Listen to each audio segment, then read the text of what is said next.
तो ठीक है। हाँ, डीपीपी में के जो डाउट्स होंगे, हाँ मैथ्स में ही पढ़ूंगा, मैथ्स में ही पढ़ूंगा, ठीक है। हाँ, डीपीपी के जो आपके डाउट्स होंगे ना बच्चों, एक तो दो चीजें हम करेंगे। एक तो आपके डाउट सेशन भी होंगे, जैसे हो सकता है अभी आपका फिजिक्स का डाउट सेशन वगैरह हुआ होगा, ठीक है। और इसके अलावा आप क्लास के एंड में भी, जैसे कभी कभी डीपी पूछ, जैसे मान लो आज की क्लास के एंड में आपको कोई एक दो डाउट है तो आप पूछ सकते हो कि सर मैं रुक जाऊंगा, कोई दिक्कत नहीं है। क्लास के एंड में भी आप डाउट्स को पूछ सकते हो डीपीपी, ठीक है। और अलग से भी डीपीपी डाउट डिस्कशन क्लासेस भी हम लगाएंगे। क्लियर है? ओके, चलिए। अच्छा, मैट्रिक्स का इनवर्स, हाँ हाँ, बिल्कुल बिल्कुल। आज के लेक्चर में कवर कर लेंगे, डोंट वरी खुशी। So let's start. मैं यहाँ पे चैट बॉक्स सामने रख देता हूँ ताकि आपके चैट पढ़ सकूं मैं, ठीक है। ओके, तो आपके सामने स्क्रीन सबको शो हो रही है? हाँ, जो भी डाउट्स हैं पिछले टेस्ट से रिलेटेड वो भी मैं क्लियर कर दूंगा, कोई दिक्कत नहीं है।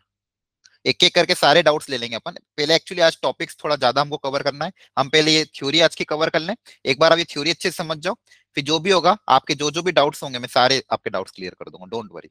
ओके, चलो। हाँ, जो भी टेस्ट के डाउट हो, डीपीपी के डाउट हो, कोई बुक के डाउट हो, आपको जो भी पूछना आप पूछ सकते हो। क्लियर है बच्चों? तो चलिए आगे बढ़ते हैं। अब तक मैट्राइसिस में हमने क्या क्या पढ़ लिया था, मैं फटाफट रिकॉल करा देता हूँ आपको। मैट्राइसिस स्टार्ट किया था हमने, सबसे पहले हमने डिफाइन किया था order of the matrix. Order मतलब number of rows cross number of column, right, ये बताया था। ये ऑर्डर होता है, इसको दोनों को मल्टीप्लाई करेंगे तो नंबर ऑफ एलिमेंट्स मिल जाते थे। इसके बाद हमने क्या देखा था बच्चों? टाइप्स ऑफ मैट्रिसेस देखा था। अलग अलग टाइप्स ऑफ मैट्रिसेस होते थे, diagonal matrix, scalar matrix, identity matrix I, है ना। जिसमें क्या होते थे, तीनों डायगोनल एलिमेंट वन होते थे बच्चों, सारे एलिमेंट क्या होते थे, जीरो होते थे। स्क्वायर मैट्रिक्स वगैरह वगैरह, ठीक है। तो टाइप्स ऑफ मैट्रिसेस देखा था। उसके बाद हमने देखा था एल्जेब्रा ऑफ मैट्रिसेस।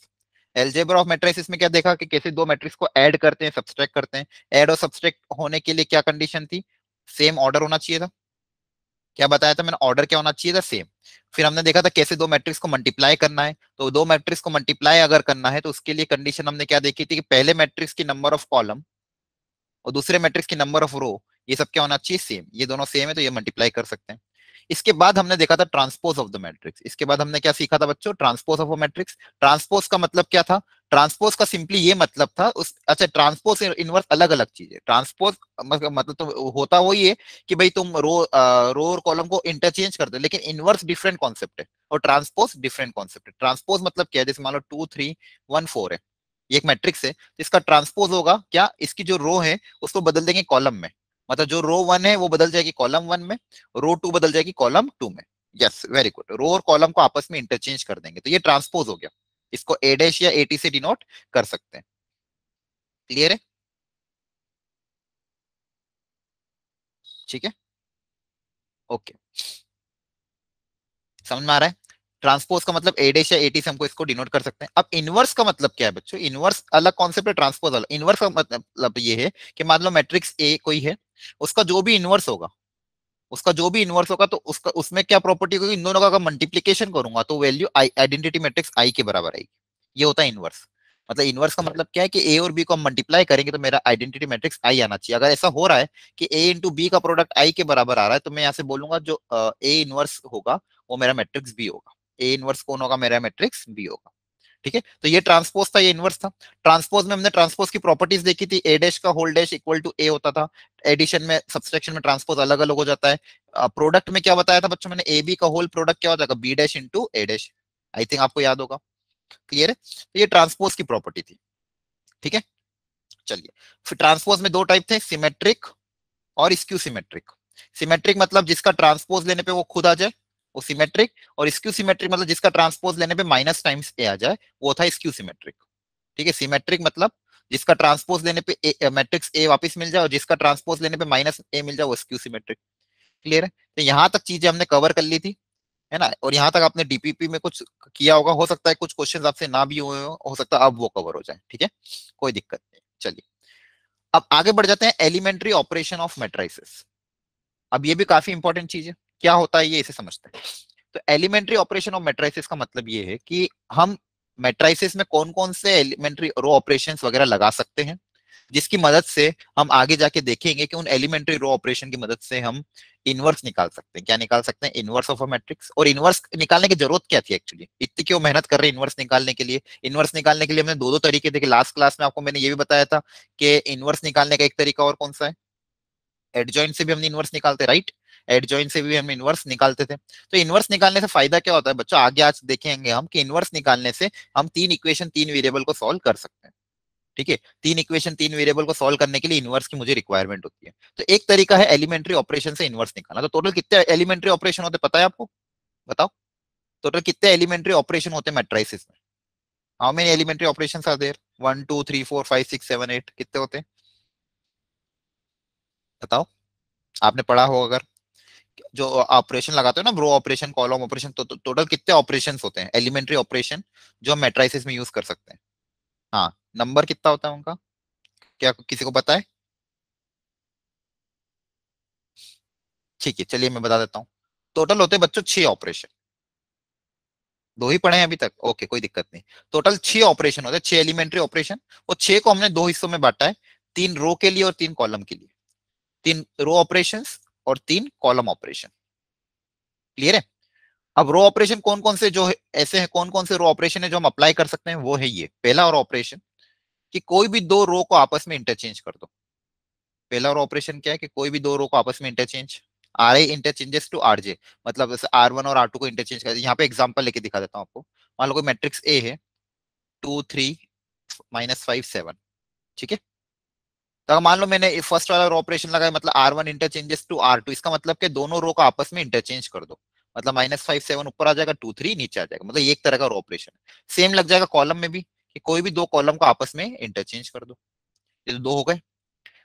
अब सेकंड सेकंड रो ऑपरेशन ये है कि R I changes to K times R J, sorry के टाइम्स आर आई।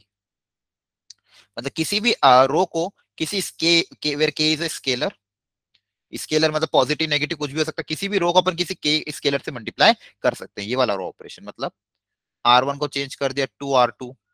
ठीक है, जैसे R1 को चेंज कर दिया -3, सॉरी R1 यहाँ पे भी R1 आएगा, -3 R1।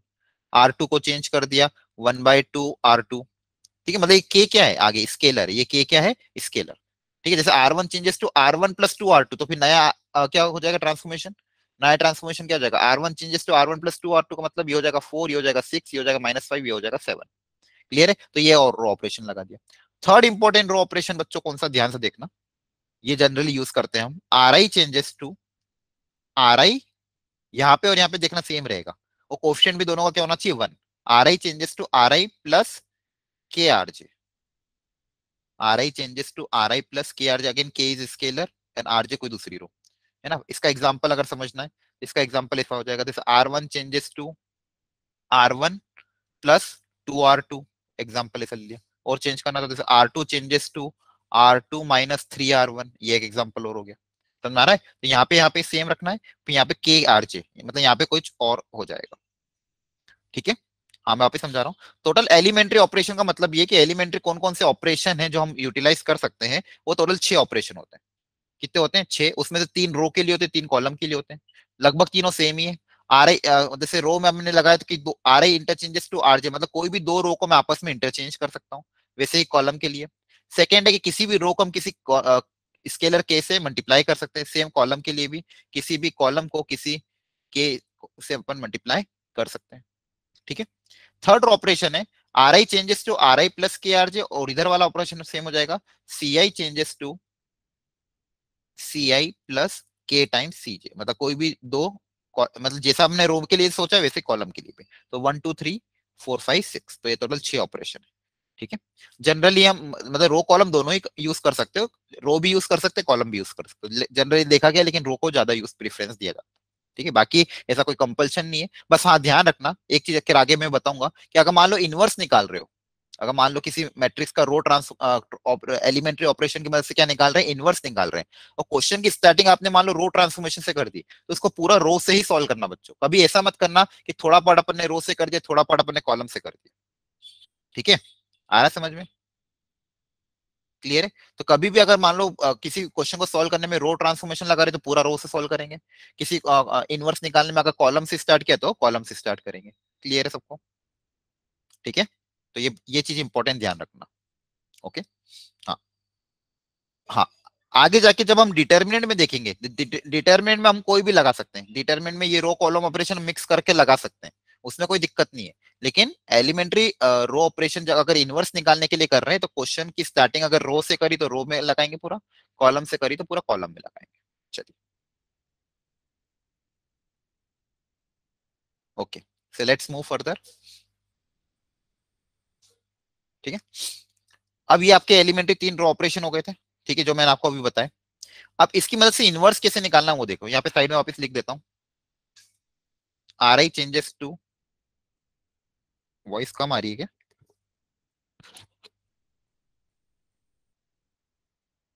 बाकी लोगों को भी वॉइस कम आ रही है क्या?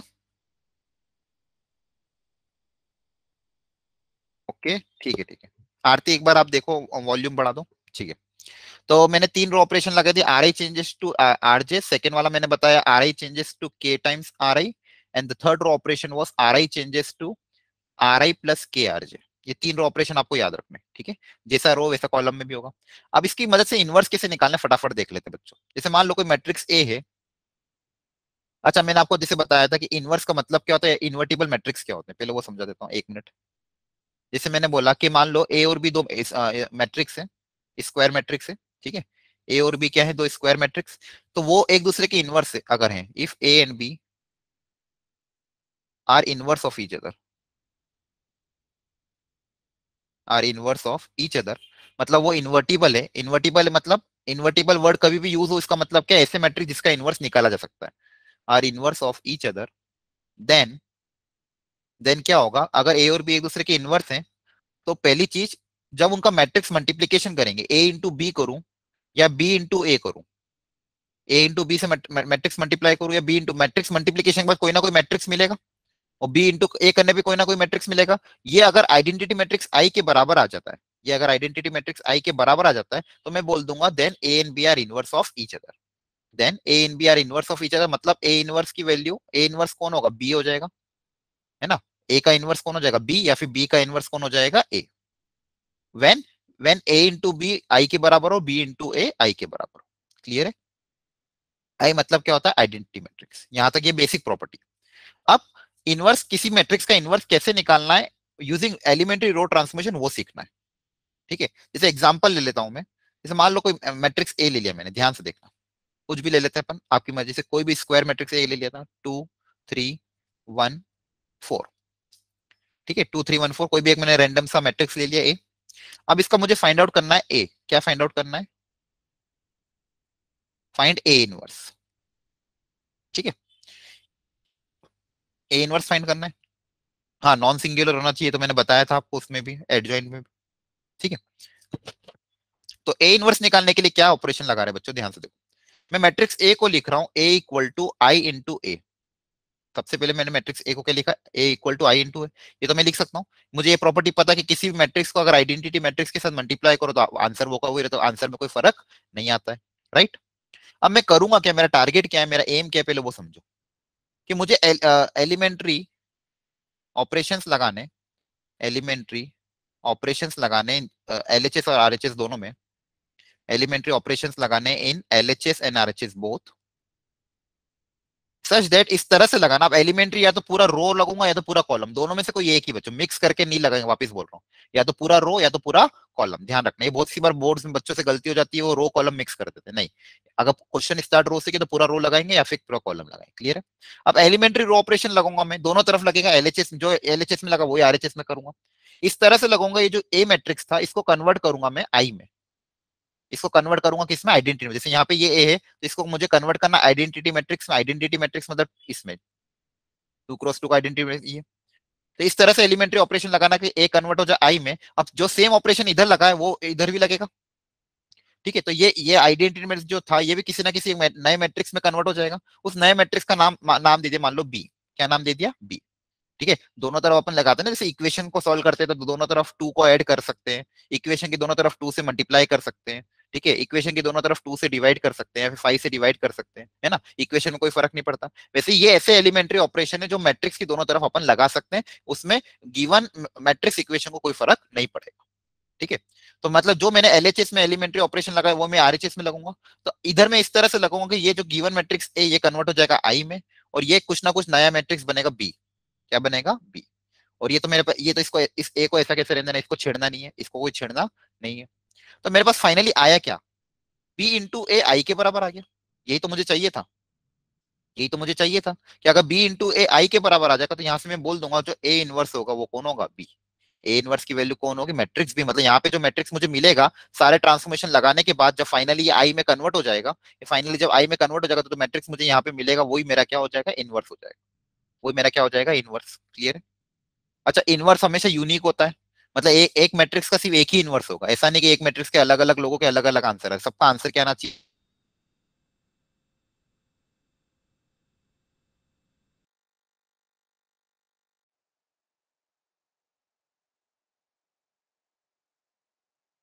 Then inverse will not exist. तो कब इनवर्स एग्जिस्ट नहीं करेगा? जब डिटर्मिनेंट जीरो हो जाए। तो ये तभी पॉसिबल है जब डिटर्मिनेंट ऑफ ए क्या हो? Non zero. क्या हो बच्चों? Non zero. क्या इक्वल है? आ, हाँ प्रेरणा, कौन सा डाउट था आपका?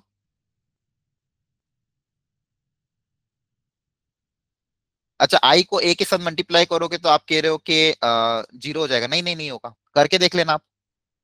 ठीक है। अच्छा, ए इनवर्स बी के बराबर कैसे आया? ठीक है। तो मैंने ये क्या बोला, जैसे मान लो एग्जाम्पल लेके सिखाता हूँ। जैसे नंबर्स के केस में मैंने आपको एक चीज बताई थी लास्ट क्लास में, अगर याद हो तो। जैसे नंबर से मान लो 5, तो 5 का इनवर्स कौन होता है? 1/5 होता है।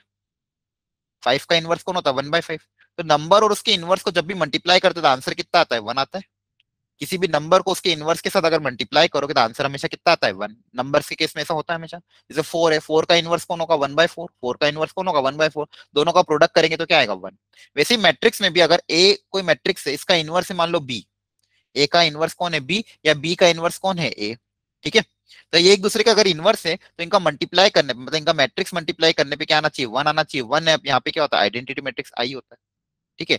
तो इसलिए मैंने बोला कि अगर बी इंटू ए का प्रोडक्ट आई के बराबर आ रहा है, या फिर ए इंटू बी का प्रोडक्ट आई के बराबर आ रहा है, इसका मतलब क्या? ये दोनों एक दूसरे के क्या? इनवर्स है। तो मैंने क्या किया यहाँ पे भी, आई को कन्वर्ट किया किसी नए मैट्रिक्स बी में, और ए को ए के ही रेंज दिया। यहाँ पे बी इंटू ए का मैट्रिक्स मल्टीप्लीकेशन किसके बराबर आ रहा है? आई के बराबर आ रहा है।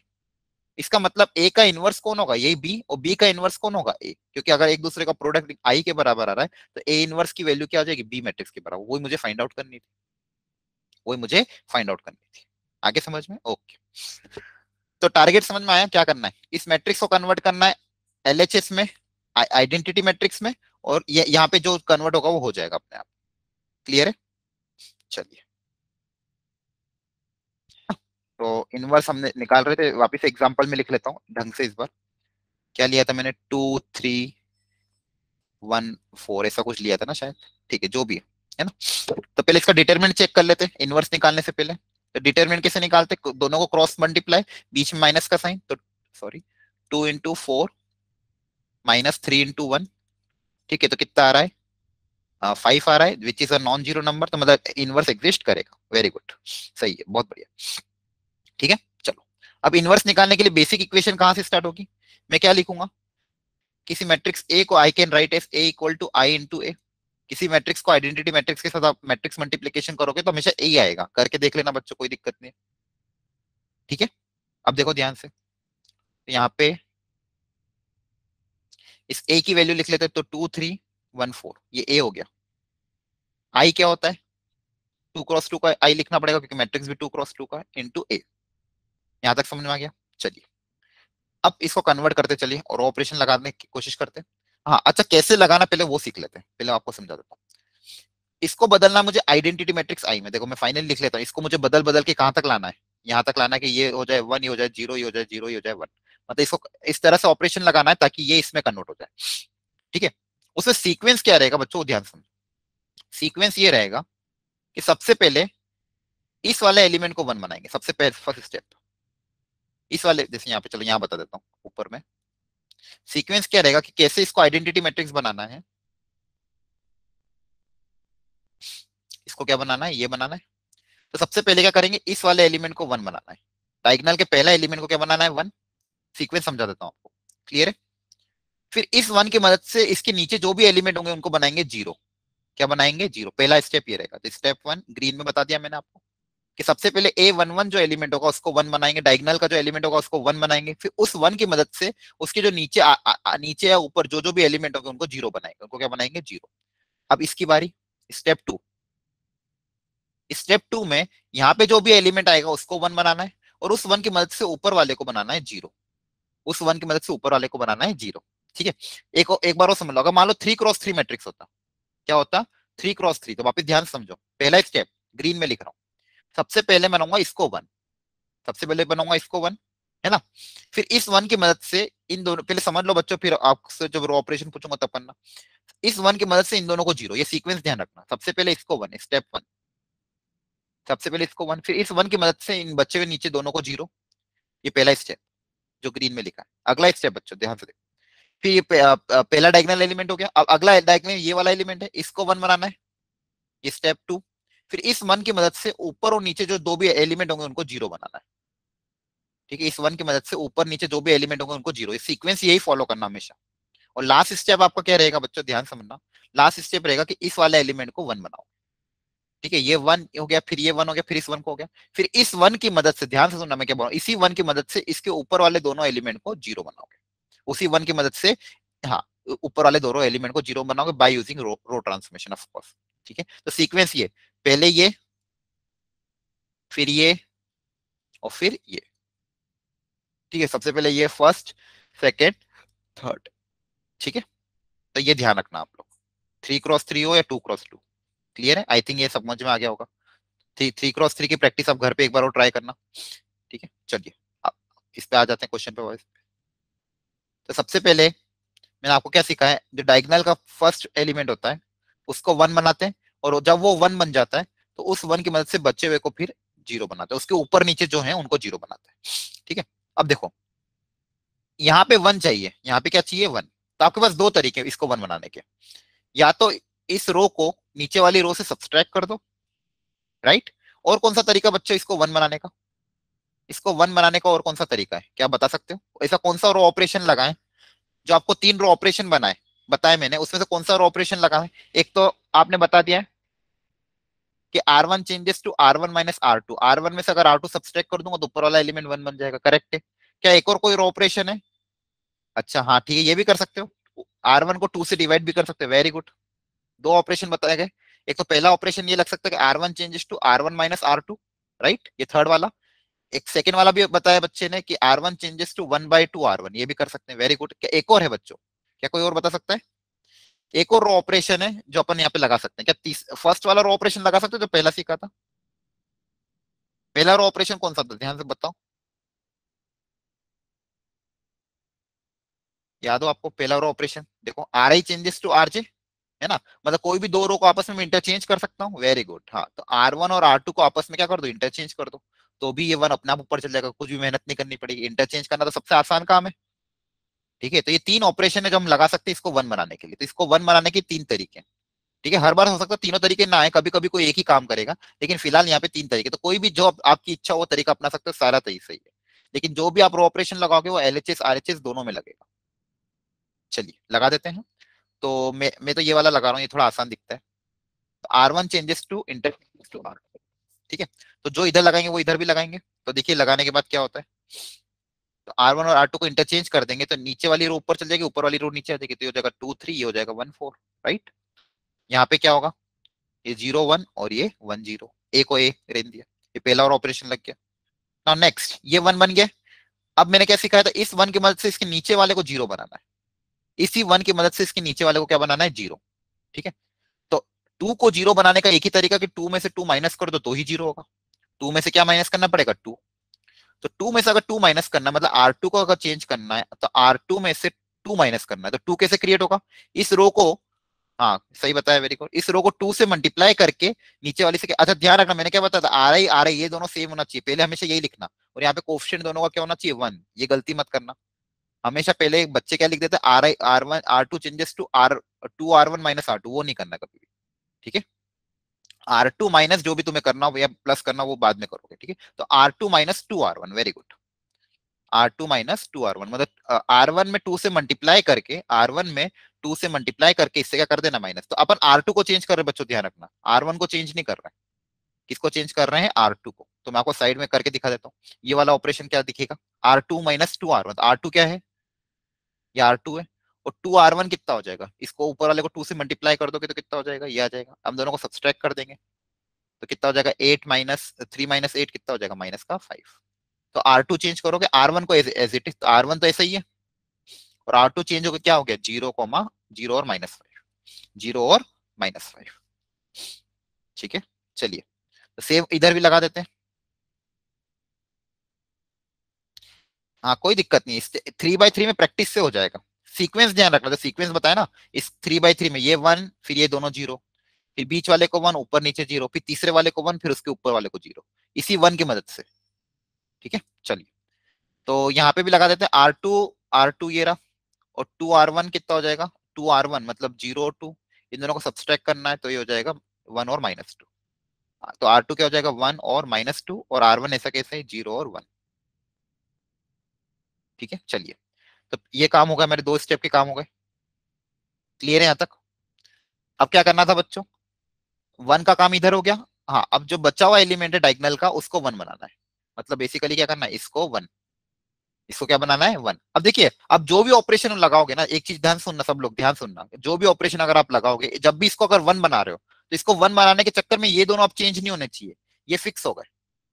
ये क्या हो गया? फिक्स। मतलब ऐसा कुछ ऑपरेशन मत लगाना जिनसे ये छिड़ जाए, मतलब इनकी वैल्यू अब चेंज नहीं होनी चाहिए। मतलब ऐसा कुछ आप और ऑपरेशन लगाना जिससे इनकी वैल्यू अनचेंज रहे, क्योंकि इनको बड़ी मुश्किल से तो अपन ने 1 0 बनाया, अब वापस से ऐसा कुछ कर देंगे, अगर ये चेंज हो जाएंगे तो फिर अपनी मेहनत सब पानी में चली जाएगी। तो अपन को ऐसा हमेशा करना है, मतलब ये एक्चुअली ये ऐसे बोल रहा हूँ लेकिन हमेशा कभी भी ये अनचेंज नहीं होना चाहिए।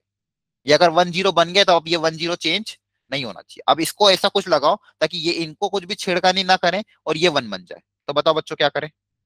इस -5 को 1 बनाने का कौन सा तरीका है? कौन सा और ऑपरेशन लगाए तीनों में से? इस -5 को 1 बनाए, ऐसा कौन सा ऑपरेशन लगाए ताकि ये दोनों में भी कोई छेड़खानी ना हो? डिवाइड बाय -5, वेरी गुड, सही बोला आपने। अगर -5 से इसको डिवाइड कर दें, मतलब R2 को डिवाइड कर दें, R2 बाय -5 से क्या कर दो? डिवाइड। हाँ, वेरी गुड। -5 से डिवाइड करना तो दोनों तरफ करना पड़ेगा, दोनों तरफ करना पड़ेगा बच्चों, तो दोनों तरफ कर देते हैं जल्दी से। तो फटाफट कर देते, तो ये हो जाएगा, R1 को कुछ भी छेड़ना नहीं है क्योंकि R2 जो भी लगाना है R2 में, R2 बाय -5, तो ये हो जाएगा 0, ये हो जाएगा 1, इक्वल टू, यहाँ पे -5 से डिवाइड कर दोगे तो ये हो जाएगा कितना? 1/5 माइनस ऑफ 1/5, और ये हो जाएगा माइनस माइनस प्लस 2/5 इंटू ए। ठीक है, यहां तक आ गए। अब लास्ट क्या? इसको 1 बना चुके हैं अपन। अब इस 1 की मदद से इसके ऊपर नीचे जो भी होगा उसको क्या बनाना है? 0 बनाना है। इस 1 की मदद से इसको क्या बनाना है? 0। तो वो एक ही तरीका है। तो 4 को अगर 0 बनाना है तो 4 में से 4 माइनस करना पड़ेगा, और 4 बनाने के लिए इस रो को कैसे मल्टीप्लाई करना पड़ेगा? 4 से। तो इसको 4 से मल्टीप्लाई करके ऊपर वाले से क्या कर दे? माइनस। मतलब R1 को चेंज करना है, R1 माइनस 4 टाइम्स क्या हो जाएगा? R2। ठीक है, तो R1 को इंटरचेंज कर रहे तो ये तो ऐसा कैसे? R2 में कोई छेड़खानी करी है क्या? नहीं। और R1 में क्या करा? नीचे वाले को 4 से मल्टीप्लाई करके इससे क्या कर दिया? माइनस। तो 0 -1 तो वो तो वही रहना है, इसमें कुछ फर्क नहीं पड़ना है। और 4 -4 कितना हो जाएगा? 0 हो जाएगा, राइट। अब सेम काम इधर भी कर देते हैं। R1 माइनस 4R2, देखो R1 कितना था? 0 और 1। R1 कितना था? 0 और 1। अब 4R2 माइनस 4R2 कितना हो जाएगा? देखो यहाँ पे -4 से मल्टीप्लाई करेंगे तो कितना हो जाएगा? ये +4/5, और यहाँ पे -4 से मल्टीप्लाई करोगे तो कितना हो जाएगा? -8/5। इन दोनों को क्या करना है? सब्सट्रैक्ट करना है। क्या करना है? सब्सट्रैक्ट। तो सब्सट्रैक्ट करोगे तो बच्चों किसको चेंज किया अपन? R1 को। तो ये सब्सट्रैक्ट करोगे तो हो जाएगा -4/5, और ये माइनस और माइनस, तो माइनस माइनस क्या हो जाएगा? प्लस। तो 1 + 8/5, तो 1 + 8/5 कितना हो जाएगा? एलसीएम लोगे तो 13/5। तो R1 चेंज हो गई, ये R2 में तो कुछ करा ही नहीं अपन ने, तो R2 जो है वो का वही रहेगा इंटू ए। तो फाइनली हम कहां तक आ गए? हमको जो चाहिए तो हो गया, ये आइडेंटिटी मैट्रिक्स आई में कन्वर्ट हो गया। ये क्या है? आई। और ये जो नया मैट्रिक्स आया है इसको नाम दे देते हैं बी। इसको क्या नाम दे दिया? बी। और ए को ऐसा कैसा रखा? तो बी इंटू ए आई के बराबर। तो यहां से मैं क्या बोल सकता हूँ कि बी इंटू ए अगर आई है तो ए इनवर्स की वैल्यू किसके बराबर होगी? बी के बराबर। ए इनवर्स की वैल्यू किसके बराबर होगी? बी के बराबर। और बी है क्या? ये रहा बी, -4/5, 13/5, -1/5 और 2/5। ठीक है, तो ये आपका आंसर आ गया। तो बेसिकली इस तरह से हम रो ऑपरेशंस लगा के क्या निकालते हैं? इनवर्स निकालते हैं। क्या निकालते हैं बच्चों? इनवर्स।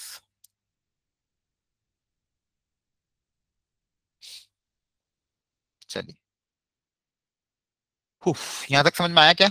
कैसे रो ऑपरेशन लगा? तीन ही रो ऑपरेशन है, सीक्वेंस बस ध्यान रखना। 3x2 या 2x2 हो, सबसे पहले इसको वन, फिर इस वन मत क्यों, इसको जीरो, फिर इसको वन, फिर इसको जीरो, ये दिया। ठीक है। 3x3 में सबसे पहले इसको वन, फिर इन दोनों को जीरो, फिर इसको वन, फिर ऊपर नीचे जीरो, और फिर लास्ट में इसको वन, फिर ऊपर नीचे, मतलब कॉलम, मतलब आपको डायगोनल वाइज जाना, सबसे पहले ये वन, फिर ये वन, फिर ये वन, और उसी वन की मदद से ऊपर नीचे वाले एलिमेंट्स क्या हो जाएंगे? जीरो हो जाएंगे। ठीक है बच्चों, चलिए, वेरी नाइस।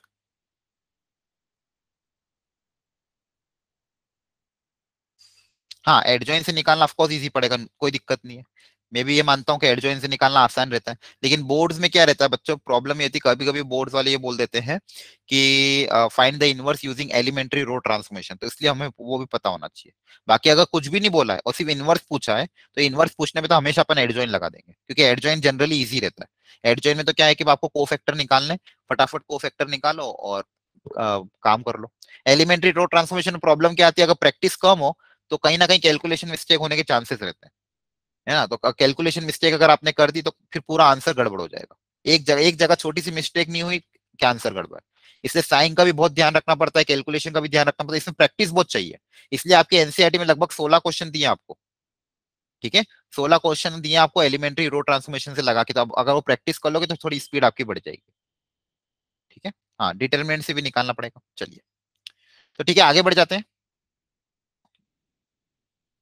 तो अब नेक्स्ट हमें जो पढ़ना है, properties of adjoin. Last class में मैंने आपको एडजॉइन के बारे में बता दिया था, बताया था।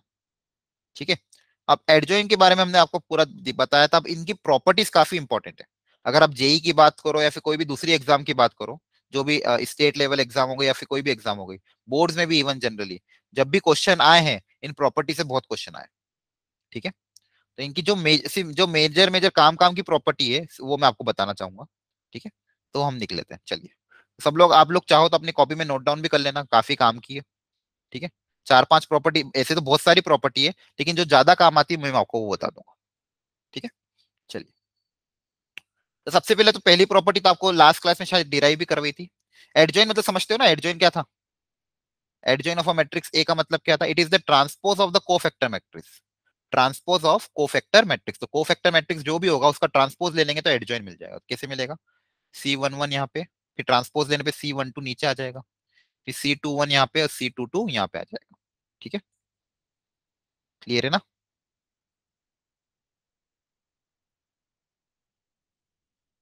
ओके, चलिए, ये होता है एडजॉइन। अब इनकी प्रॉपर्टीज ध्यान से समझना, और बच्चों एकदम याद कर लेना, याद रखोगे तो ही क्वेश्चन होंगे। इनके डेरिवेशन अगर आपको देखने हैं, तो अगर आपके पास आर डी शर्मा हो या फिर कोई भी बुक हो, तो आप इसके डेरिवेशन आपको डिटेल में मिल जाएंगे।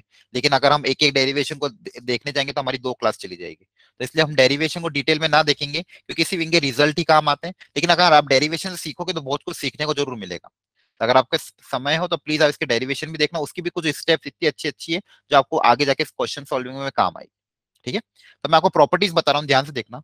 ये मैंने कराया भी था पिछली बार, कि किसी मैट्रिक्स ए को अगर उसके एडजॉइन के साथ मल्टीप्लाई करेंगे बच्चों, मैट्रिक्स ए को उसके एडजॉइन के साथ मल्टीप्लाई करेंगे, चाहे ऐसे मल्टीप्लाई करो या पहले एडजॉइन ऑफ ए को ए से मल्टीप्लाई करो, पहली बात तो दोनों का आंसर क्या आएगा? सेम आएगा। जनरली ऐसे दो मैट्रिक्स का मल्टीप्लीकेशन कम्यूटेटिव नहीं होता है, ए इंटू बी की वैल्यू बी इंटू ए के बराबर जरूरी नहीं है। लेकिन ए मैट्रिक्स को उसके एडजॉइन के साथ मल्टीप्लाई ऐसे करो या फिर उल्टा करो, दोनों का आंसर सेम आता है। और ये आंसर किसके बराबर आता है, क्या आपको याद है? ये लास्ट क्लास में बताया था, एनीवन कैन रिकॉल? हाँ, डिटर्मिनेंट क्या?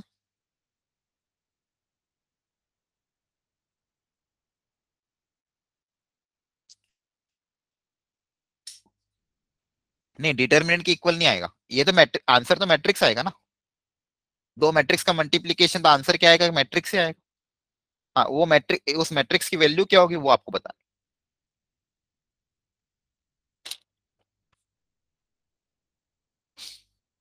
हाँ, very good. Determinant of A into I, very nice, very nice Deepanshu, खुशी, सबने सही बताया। डिटर्मिनेंट ऑफ ए इंटू आई के बराबर, सही बताया। तो पहले ये बेसिक प्रॉपर्टी, ये तो ध्यान ही रखना सब लोग, ठीक है। चलिए आगे बढ़ जाते हैं, एक सेकेंड ना।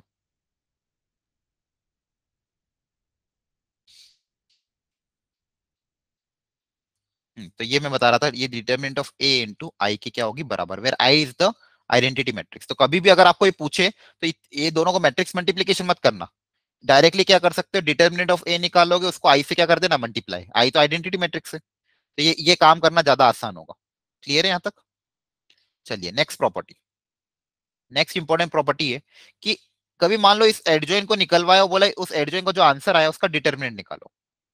एडजॉइन निकलवाने के बाद आपको बोला कि एडजॉइन जो आया है, एडजॉइन एक मैट्रिक्स ही आएगा, एडजॉइन ऑफ ए क्या आएगा, एक मैट्रिक्स ऑफ कोर्स, उसका फिर डिटर्मिनेंट निकालो तो वो कितना आएगा।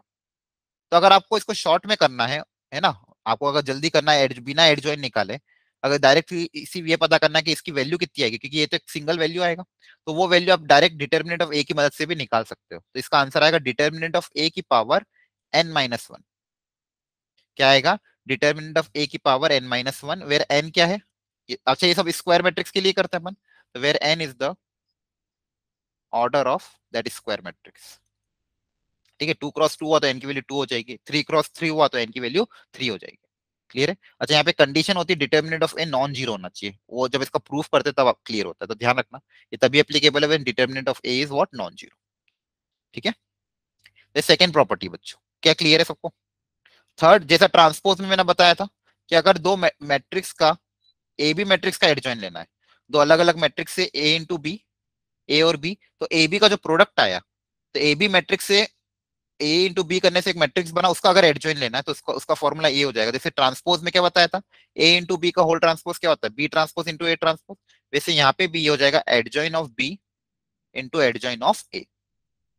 ध्यान रखना बच्चों, ठीक है। ये एक्चुअली थोड़ी सी ऐसी प्रॉपर्टी है ना, ये याद रहती नहीं, लेकिन बस आप ध्यान रख लोगे तो अच्छी बात रहेगी, ज्यादा टफ भी नहीं है।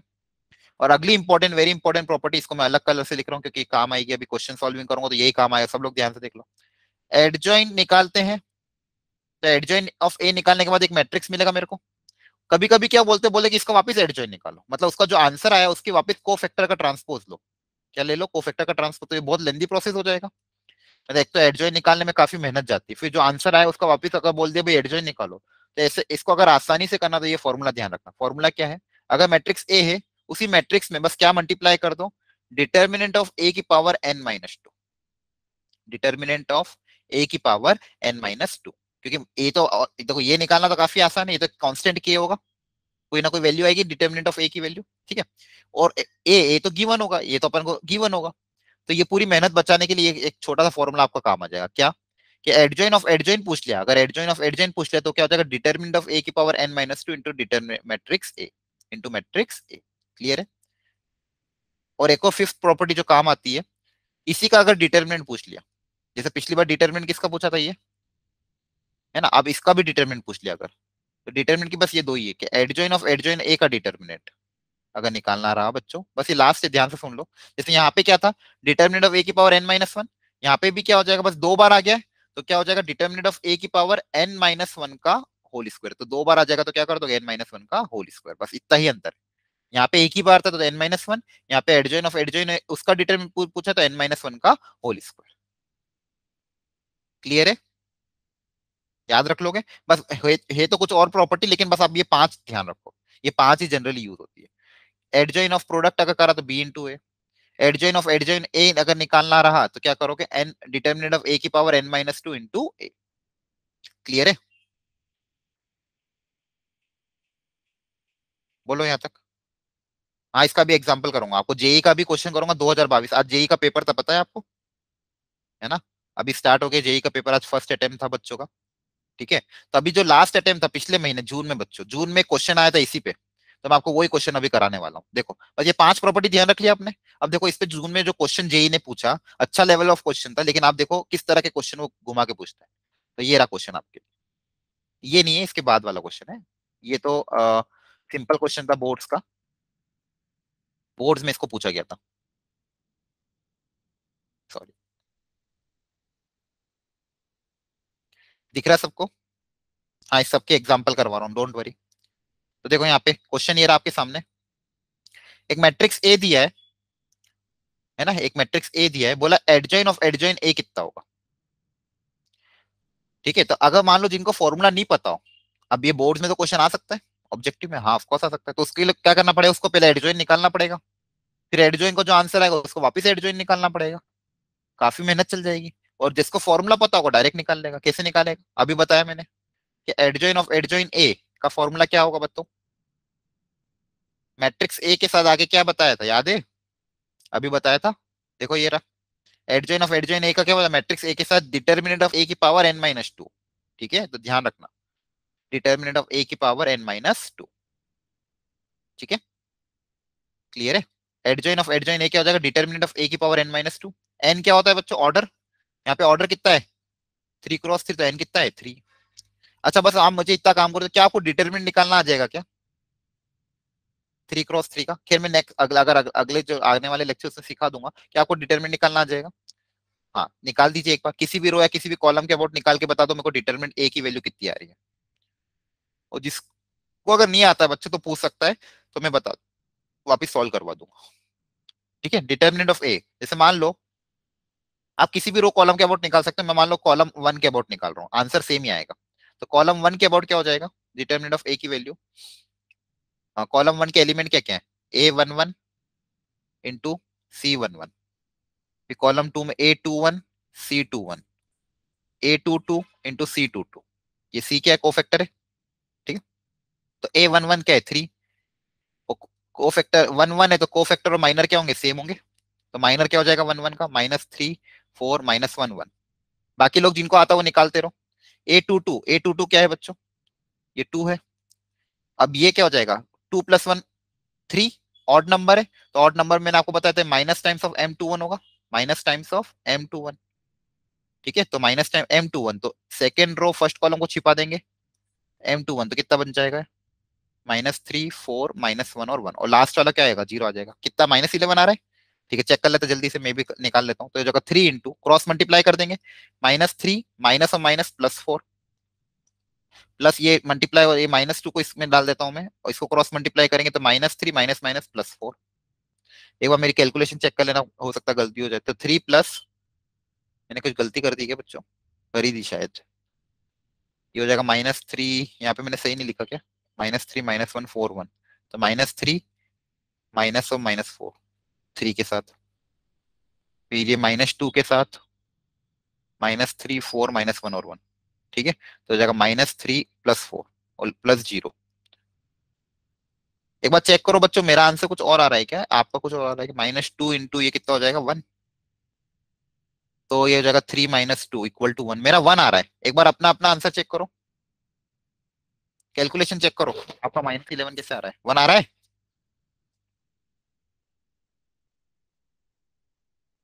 करो यार बच्चों जल्दी से, मैंने तो गलती नहीं करी, मेरे हिसाब से मैंने सही किया शायद। हाँ 9 -8 1, ओके। अंकिता और कुमकुम एक बार वापस आप डिटरमिनेंट चेक कर लो, ठीक है ओके, 1 आ रहा है, ओके ओके, फिर मतलब मैंने सही किया। तो देखो अगर ये 1 हो गया तो 1 की पावर कितना हो जाएगा, देखो इसका आंसर अब क्या हो जाएगा, ये 1 की पावर n-2, n-2 मतलब ये इंटू ए। अब 1 की पावर तो कुछ भी 1 ही होता है, आंसर क्या है ए के बराबर। क्लियर है, मतलब इसकी वैल्यू किसके बराबर आ गई, ए के बराबर। आगे समझ में, तो ये एप्लीकेशन था बच्चों, मतलब ये जो 4 प्रॉपर्टी आपको बताई, इस तरह से क्वेश्चन पूछ सकते हैं कि एडजॉइन ऑफ एडजॉइन ए की वैल्यू डिटर्मिनेंट ऑफ ए की power n-2 into A, correct. Adjoint of adjoint A का डिटर्मिनेंट डिटर्मिनेंट ऑफ ए की पावर n-1 का होल स्क्वायर, एडजॉइन का डिटर्मिनेंट डिटर्मिनेंट ऑफ ए की पावर n-1। क्लियर है, तो ये 4 5 प्रॉपर्टी ध्यान रख लेना तो काम हो जाएगा आपका। चलो, अब अगला क्वेश्चन जो मैं कह रहा था जेई में आया था इस साल, ये रहा वो आपके सामने। ठीक है, चलो इसको करते हैं। कुछ भी नहीं है, आराम से शांति से सोचते हैं इसको।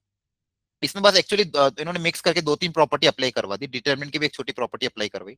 सबसे पहले तो एक मैट्रिक्स ए दिया है आपको, ध्यान से पढ़ लो क्वेश्चन। मैट्रिक्स ए दिया है, बोला जो बी है वो एडजॉइन ऑफ ए के बराबर है, मतलब इसका एडजॉइन ले लेंगे तो जो मैट्रिक्स मिला उसका नाम दीजिए बी। और जो सी है वो 3 टाइम्स ए, मतलब स्केलर मल्टीप्लीकेशन ऑफ ए। सी जो है वो 3 टाइम्स ए के बराबर है। अब आपको पूछा क्या गया है कि इसका एडजॉइन निकालो, एडजॉइन ऑफ किसका, बी का पूछा, ध्यान रखना ए का एडजॉइन नहीं पूछा, एडजॉइन ऑफ बी और डिटर्मिनेंट, एडजॉइन ऑफ बी का डिटर्मिनेंट और डिटर्मिनेंट ऑफ सी दोनों को डिवाइड कर देंगे तो आंसर क्या आ जाएगा। प्रीवियस स्लाइड को नोट करना है, ये वाला।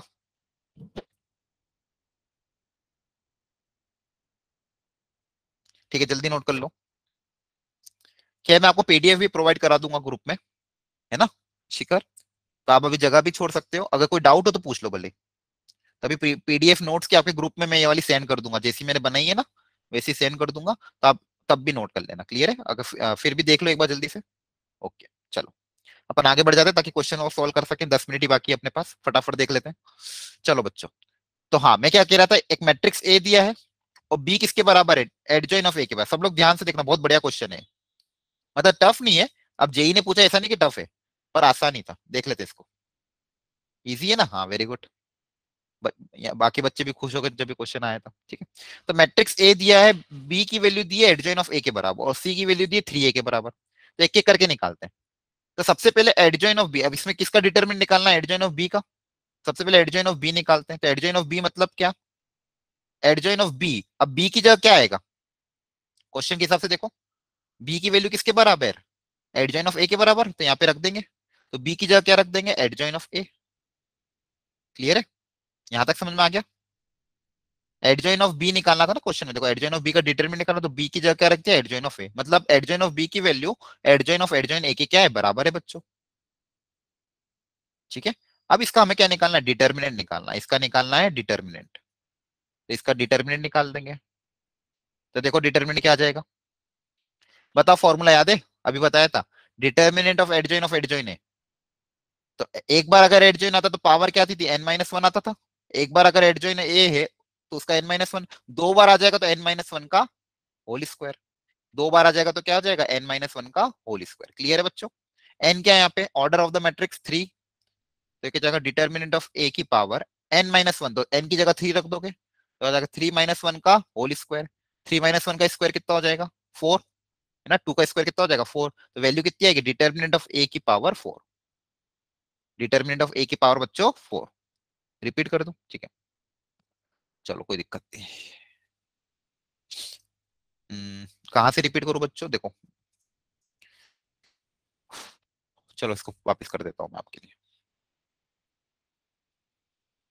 बाकी लोग अगर जिसको अगर आता है वो अपना अपना ट्राई करो और आंसर निकालने की कोशिश करो। ठीक है, बाकी लोग अगर जो ट्राई कर सकता है वो ट्राई कर लो, और जिसको थोड़ी दिक्कत आ रही है तो एक बार समझ लो। ठीक है, मैं एक एक चीज को समझा देता हूँ। बाकी एक बार मुझे अच्छा डिटरमिनेंट ऑफ ए निकाल देना बच्चों, जो फ्री हो, जिनको अगर समझ में आ गया है कि मैंने अभी पहली स्टेप कैसे करी थी, वो डिटरमिनेंट ऑफ ए की वैल्यू निकाल के मुझे बता दो कितना आ रहा है, कि डिटरमिनेंट ऑफ ए कितना आ रहा है। सब लोग निकालो, और जिसको नहीं समझ में आया वो एक बार वापस समझ लो। देखो बी दिया था क्वेश्चन में, बी के हिसाब से दिया, बी जो है वो एडजॉइन ऑफ ए के बराबर है। क्वेश्चन में बी कितना दिया है? Adjoint of A. अब मुझे जो चीज पूछी उसमें न्यूमरेटर में पूछा adjoint of, determinant of adjoint of B, ये पूछा है। ठीक है, तो मैं ये निकालने की कोशिश कर रहा हूँ। क्या निकालना है मुझे? Determinant of adjoint of B, ये निकालना है मुझे। ये पूछा है, देखो यहाँ पे ये पूछा है ना, तो ये निकालना है। तो बी की जगह ये वैल्यू पुटअप कर देंगे। बी की जगह क्या रख देंगे? बी की जगह क्या आ जाएगा? एडजॉइन ऑफ ए। तो एडजॉइन ऑफ, देखो यहाँ पे जो बी था उसकी जगह क्या लिख देंगे? Adjoin of A. क्लियर है? तो ये आ गया। अभी मैंने एक फॉर्मूला बताया था आपको, यहाँ पे देखो था ये वाला फिफ्थ फॉर्मूला। क्या था फिफ्थ वाला फॉर्मूला? ये था कि डिटर्मिनेंट ऑफ एडजॉइन ये होता है। तो यही फॉर्मूला मैं यहाँ पे अप्लाई कर रहा हूँ, कि डिटर्मिनेंट ऑफ एडजॉइन ए का क्या हो जाएगा फॉर्मूला? डिटर्मिनेंट ऑफ ए की पावर n-1 का होल स्क्वायर। ठीक है, तो ये हो जाएगा डिटर्मिनेंट ऑफ ए की पावर n, मतलब ऑर्डर ऑफ द मैट्रिक्स, तो ऑर्डर ऑफ द मैट्रिक्स है 3।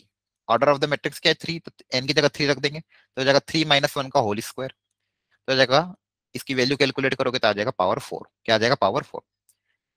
डिटर्मिनेंट -6 आ रहा है, प्रेरणा कुमकुम। ठीक है, और बाकी किसी ने निकाला है? अंकिता, ये समझ में आया आपको? ये पहली स्टेप समझ में आई अंकिता? ओके चलो, और किसी को भी डाउट हो प्लीज पूछ लेना। ठीक है, तो डिटरमिनेंट आप बच्चों निकाल लेना एक बार। तो डिटरमिनेंट की बच्चे बता रहे वैल्यू -6, तो मैं इसी को यूज कर लूंगा। ठीक है, बाकी आप प्रैक्टिस कर लेना। अब नीचे देखो, दिया बच्चों ध्यान से, नीचे है डिटरमिनेंट ऑफ सी। अगला जो पार्ट पूछा है उसमें डिनोमिनेटर में डिटरमिनेंट ऑफ सी पूछा है। अब ये देखो कैसे निकलेगा। अब सी क्या है? सी क्वेश्चन के हिसाब से किसके बराबर है? 3a के बराबर है। तो सी की जगह क्या लिख दूंगा मैं? 3a। तो डिटरमिनेंट ऑफ 3a। क्लियर है? तो डिटरमिनेंट ऑफ 3a, तो 3a का मतलब क्या हो जाएगा? जो देखो ए क्या है? ये ए था, ये ए था, राइट? तो इसमें जब अंदर तो मैट्रिक्स है ना, 3A एक मैट्रिक्स है, उसका डिटरमिनेंट निकालना है। तो मैट्रिक्स में आपको क्या सिखाया था, मैट्रिक्स के केस में आपको ये सिखाया था कि 3A, अगर 3A ये एक मैट्रिक्स है, अंदर तो मैट्रिक्स है, इस मैट्रिक्स का डिटरमिनेंट निकालना। तो 3 से अगर मल्टीप्लाई किया तो 3A की वैल्यू क्या होगी, सारे एलिमेंट 3 से मल्टीप्लाई हो जाएंगे, सारे के सारे एलिमेंट क्या हो जाएंगे 3 से मल्टीप्लाई। तो यहाँ पे सब कुछ 3 से क्या कर दोगे, मल्टीप्लाई। डिटरमिनेंट ऑफ 3A में क्या हो जाएगा, सब कुछ 3 से क्या हो जाएगा, मल्टीप्लाई, राइट। तो मैं क्या कर रहा हूँ, अच्छा मैट्रिक्स के केस में क्या होता है, एक चीज अभी अभी बता रहा हूँ अभी के लिए, अगर आपको पता हो तो मैट्रिक्स, सॉरी डिटरमिनेंट जब पढ़ूंगा तब बता दूंगा। डिटरमिनेंट में क्या होता है, अगर कोई एलिमेंट कॉमन लेना है तो किसी एक रो या किसी एक कॉलम से कॉमन ले सकते हैं, ठीक है। और मल्टीप्लीकेशन में भी अगर किसी डिटरमिनेंट को मैं 2 से मल्टीप्लाई कर रहा हूँ तो सारे एलिमेंट मल्टीप्लाई नहीं होते हैं डिटरमिनेंट में कोई एक रो या कोई एक कॉलम होता है बच्चों। तो जैसे कॉमन निकालते हैं वैसे मल्टीप्लीकेशन में भी कोई एक या कोई एक रो कॉमन मतलब मल्टीप्लाई होता है। तो डिटरमिनेंट है ना, तो डिटरमिनेंट में से क्या कर रहा हूँ मैं, इस फर्स्ट रो में से 3 कॉमन ले रहा हूँ, तो एक 3 यहाँ से कॉमन आ जाएगा, फिर सेकंड रो से भी 3 कॉमन ले लूंगा, तो 3 का स्क्वायर बाहर आ जाएगा, फिर थर्ड रो से भी 3 क्या ले लूंगा, कॉमन। तो मल्टीप्लाई करा तो 3 कॉमन ले लिया, फिर अंदर क्या बचेगा, अंदर तो वही बचा डिटरमिनेंट ऑफ ए, मतलब जो पहले था ये का ये, इसी का डिटरमिनेंट बचा ना अंदर, अंदर क्या बचा, इसी का डिटरमिनेंट। तो बेसिकली कहने का मतलब ये था, ये जो 3 अगर बाहर आएगा तो 3 की पावर 3 बन के बाहर आएगा, क्योंकि इसका ऑर्डर 3 क्रॉस 3 है। अगर यहाँ पे ऐसा होता 5 होता, 5 टाइम डिटरमिनेंट है और इसका ऑर्डर 3 क्रॉस 3 होता, तो ये 5 की पावर 3 बन के बाहर आता, ठीक है। अगर यहाँ पे कोई भी कांस्टेंट के होता, इसका ऑर्डर अगर एन होता, तो के की पावर एन बन के क्या आता, बाहर आता। ये डिटरमिनेंट की प्रॉपर्टी होती है जो हम आगे जाके और देख लेंगे, ठीक है। तो फिलहाल अभी मैंने डिटरमिनेंट ऑफ सी निकाला जो कि वैल्यू ये आ रही थी, 3 × 3 × 3 डिटरमिनेंट ऑफ ए, ठीक है। तो ये हो जाएगा 27 times determinant of A. Clear है, ओके, यहाँ तक समझ में आया। हाँ, अब यहाँ वैल्यू पुटअप कर देते हैं, जो जो पूछा गया था, क्या पूछा गया था देखो ध्यान से। एडजॉइन ऑफ बी का determinant divided by determinant of C, इसकी वैल्यू पूछी थी। ऊपर वाला मेरे पास कितना आया था, डिटरमिनेंट ऑफ ए की पावर 4, और नीचे वाला कितना आया, 27 इंटू डिटरमिनेंट ऑफ ए, ठीक है। यहाँ पावर 4 है तो एक कट जाएगी तो 3 बचेगी, तो डिटरमिनेंट ऑफ ए की पावर 3 डिवाइड बाय 27, ठीक है। अब डिटरमिनेंट ऑफ ए कितना आया था, सबने बताया था, जैसे मुझे -6 आया था, तो इसकी जगह क्या आ जाएगा, -6 की पावर 3 अपॉन 27, -6 की पावर 3 अपॉन 27, राइट। तो ये कैलकुलेट करोगे तो कितना आ जाएगा, -6 इंटू, मतलब माइनस टाइम्स माइनस कॉमन आ जाएगा, पावर ऑर्डर तो अपॉन 27, 3 की टेबल से काट दें, 3 × 2 = 3 × 9 = 3 × 2 = 3 × 3 = 3 × 1 = 3 × 2 = क्लियर है, आ रहा है समझ में, कहीं मिस्टेक तो नहीं हो गई।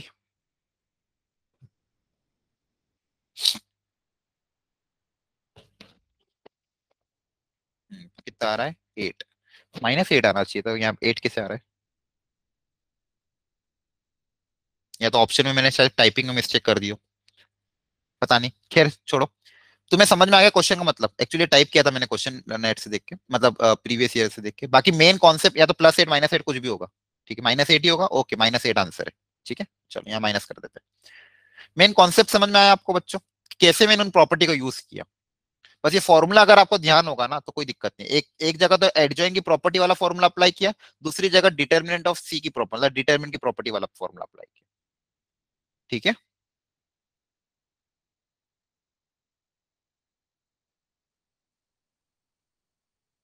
बोलो यहाँ तक समझ में आया कि इसमें कोई दिक्कत हो तो पूछो, हाँ पूछो संजना।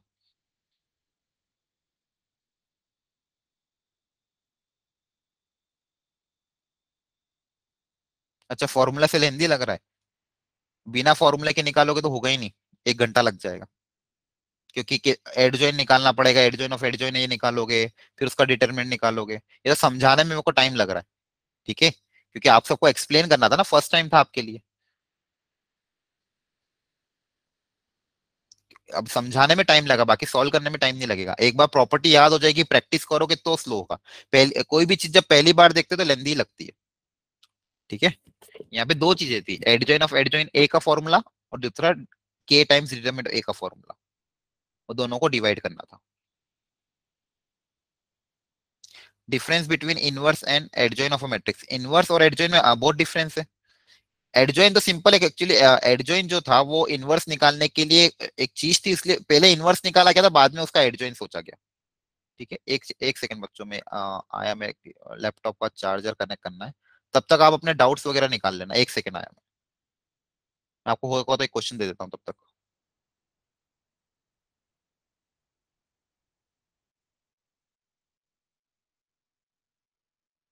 चलो ये एक ट्राई कर लो एक बार आप। ये भी जेई का ही क्वेश्चन है, इसी साल आया हुआ है। मैं तब तक चार्जर से कनेक्ट कर रहा हूँ, 1 मिनट मुझे टाइम दे दो, तब तक आप ये वाला ट्राई कर लो जल्दी से।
ठीक है बच्चों, आवाज आ रही है सबको? हेलो? हेलो?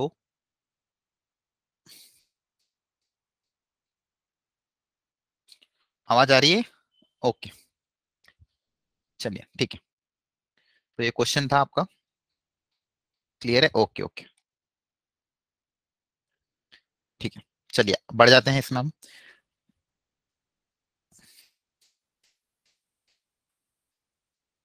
चलिए इसमें क्या है, एक छोटी सी इनवर्स की प्रॉपर्टी यूज हो रही है, लेकिन वो भी आपको मैं बता दूंगा अभी। फिलहाल ये क्वेश्चन ट्राई कर लेते हैं, फिर मैं आपको इनवर्स की प्रॉपर्टी बता दूंगा। करें? अब यहाँ पे ए के बारे में बोला गया, एक 3x3 मैट्रिक्स है। ठीक है, एक क्या है, 3x3 मैट्रिक्स है, दिख भी रहा हो तो सामने।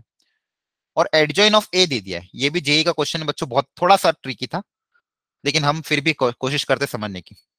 एक 3x3 मैट्रिक्स है, ए के बारे में नहीं पता, ए नहीं दिया मुझे, ए मुझे नहीं पता है। लेकिन उसका एडजॉइन मुझे दे दिया, क्या दे दिया, एडजॉइन दे दिया। ठीक है, कोई दिक्कत नहीं। और जो मैट्रिक्स बी है वो है adjoint of adjoint A. Matrix B कौन है, एडजॉइन ऑफ एडजॉइन ए। फिर बोला गया है, if the determinant of A is के, एक तो डिटर्मिनेंट ऑफ ए की वैल्यू के बराबर है। ठीक है, तो हमें एक तो के निकालना है, मतलब डिटर्मिनेंट ऑफ ए निकालना है। ठीक है। दूसरा बोला गया है, इनवर्स से रिलेटेड था, एक तो ये पूरा पोर्शन एडजॉइन का था। ये क्वेश्चन किससे आया था, एडजॉइन की मदद से करना था सॉल्व। और दूसरा क्वेश्चन जो था वो इनवर्स का था। इनवर्स का क्या बोला था कि बी इनवर्स का ट्रांसपोज का डिटर्मिनेंट एम के बराबर है। ये भी कोई ना कोई कांस्टेंट होगा। तो के कोमा एम की वैल्यू क्या होगी, मतलब के और एम की वैल्यू अलग अलग निकालनी थी। वो पूछा था इसकी वैल्यू क्या होगी।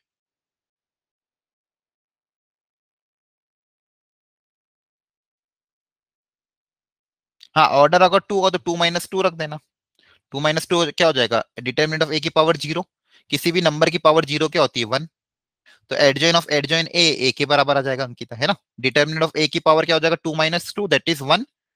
2 - 2 मतलब डिटर्मिनेंट ऑफ ए की पावर कितना हो जाएगा, 0। वो कितना होगा, 1 इंटू ए, तो 1 इंटू 1, 1 इंटू ए, क्या ए के बराबर ही आ जाएगा।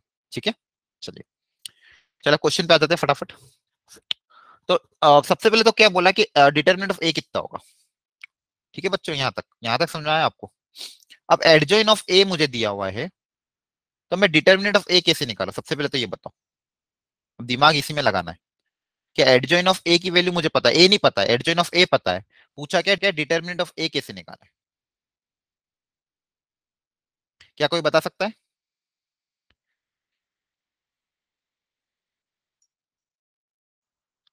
डिटर्मिनेंट ऑफ ए कैसे निकाला है? मेरे पास ए तो है ही नहीं, मुझे क्या दिया, एडजॉइन ऑफ ए दे दिया है। तो पूछा डिटर्मिनेंट ऑफ ए है, तो क्या स्टेप्स हो सकती है, आप सोच के बताओ।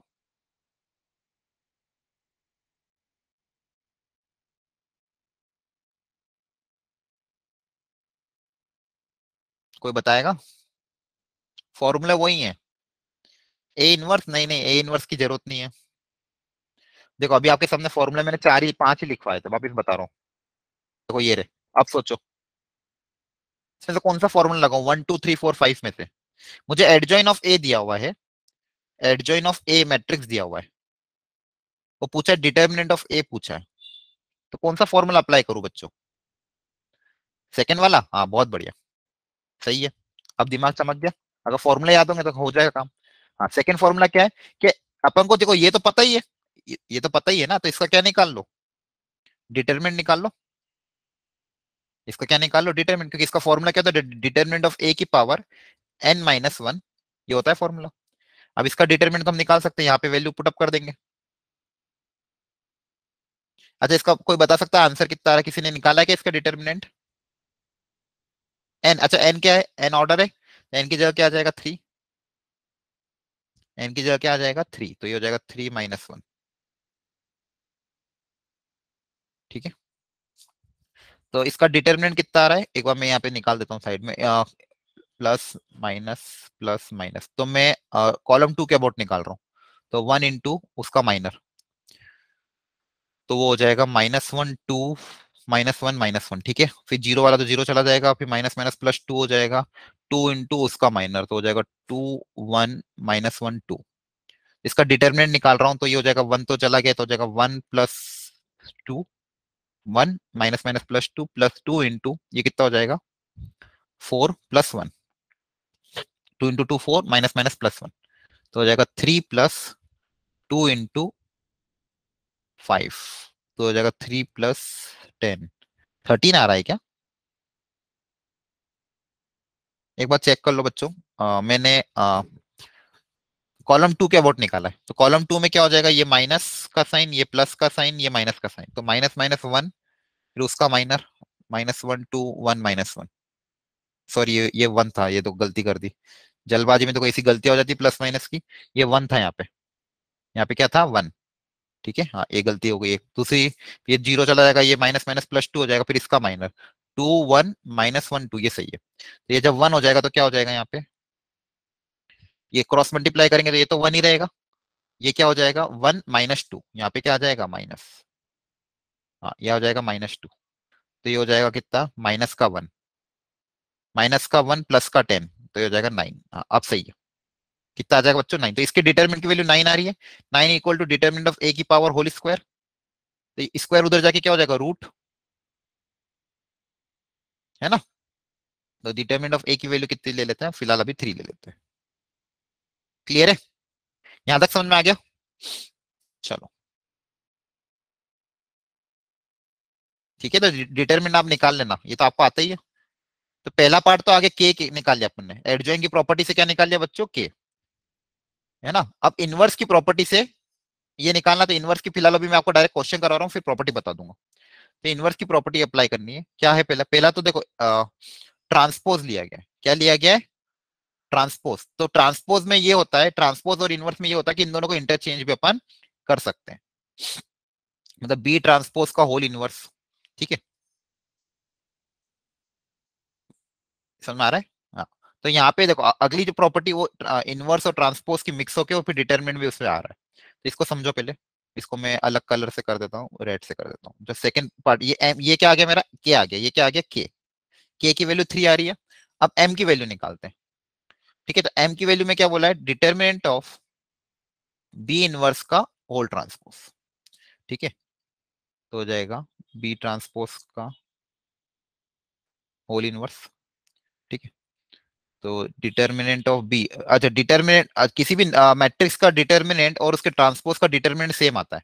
किसी भी मैट्रिक्स का डिटर्मिनेंट निकालो या उसके ट्रांसपोज का डिटर्मिनेंट निकालो, वो सेम आता है। एक प्रॉपर्टी होती है बच्चों कि मैट्रिक्स का डिटर्मिनेंट और उसके ट्रांसपोज का डिटर्मिनेंट की वैल्यू क्या आती है सेम, और डिटर्मिनेंट ऑफ ए इनवर्स जो होता है वो होता है 1/डिटर्मिनेंट ऑफ ए इनवर्स का डिटर्मिनेंट, जो डिटर्मिनेंट है ए उसका उल्टा आ जाता है, यहाँ पे भी ये डिटर्मिनेंट ऑफ बी के बराबर आ जाएगा, और इसका निकाल लेंगे तो 1/डिटर्मिनेंट ऑफ बी।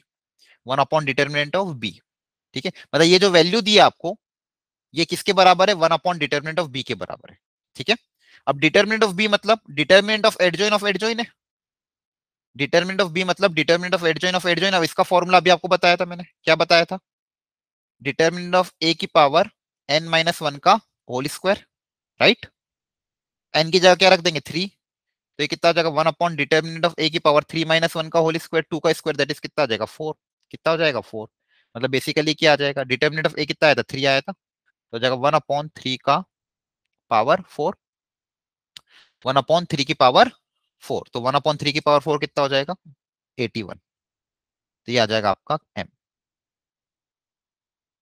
ठीक है, देखो सबसे पहले तो इनवर्स की प्रॉपर्टी लगाई कि इनवर्स और ट्रांसपोज इंटरचेंज कर दिया, और डिटर्मिनेंट ए का डिटर्मिनेंट निकालो इसके ट्रांसपोज। देखो ट्रांसपोज में हम क्या करते हैं, रो और कॉलम को इंटरचेंज करते हैं, तो रो और कॉलम को इंटरचेंज करने पे डिटर्मिनेंट की वैल्यू में कुछ फर्क नहीं पड़ेगा। ठीक है, और इनवर्स मैट्रिक्स का ट्रांसपोज अगर निकालना है तो वो हो जाएगा 1/डिटर्मिनेंट ऑफ ए। ठीक है,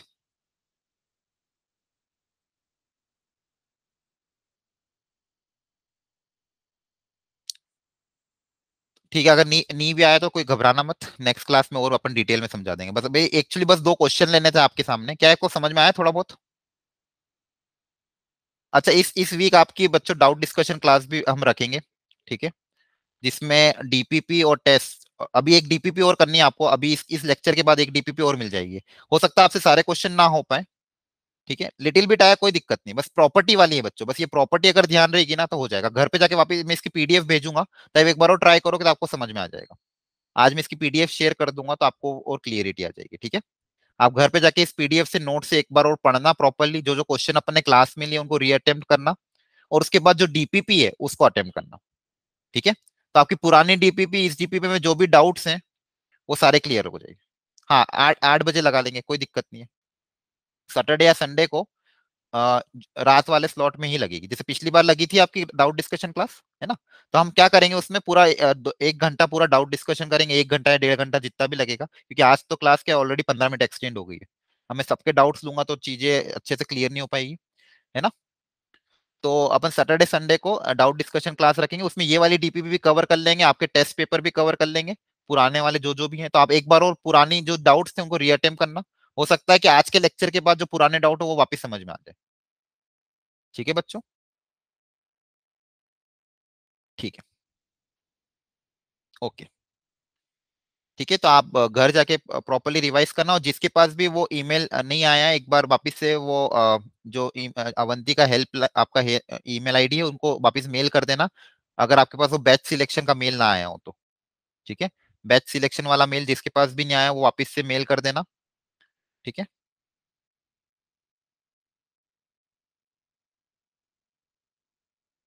हाँ, कैटलिस्ट बैच चूज करोगे तो बच्चों हाँ 12th का सिलेबस होगा। हाँ, ठीक है, हाँ खुशी, हाँ 12th का सिलेबस मैं पढ़ाऊंगा, या 2 टीचर है, दोनों ही अच्छे टीचर हैं। हो सकता है मैं फोटोन बैच ले लूँ, हो सकता है कैटलिस्ट, मुझे अभी आइडिया नहीं है। ठीक है, दोनों में से कोई एक बैच लूंगा मैं। ठीक है, खैर आप उसके लिए चिंता मत करो, सारे टीचर आपको मिलते रहेंगे, आपको डाउट डिस्कशन अच्छे से होगा, सब कुछ अपन करते रहेंगे। ठीक है, और कोई दिक्कत किसी को। ओके,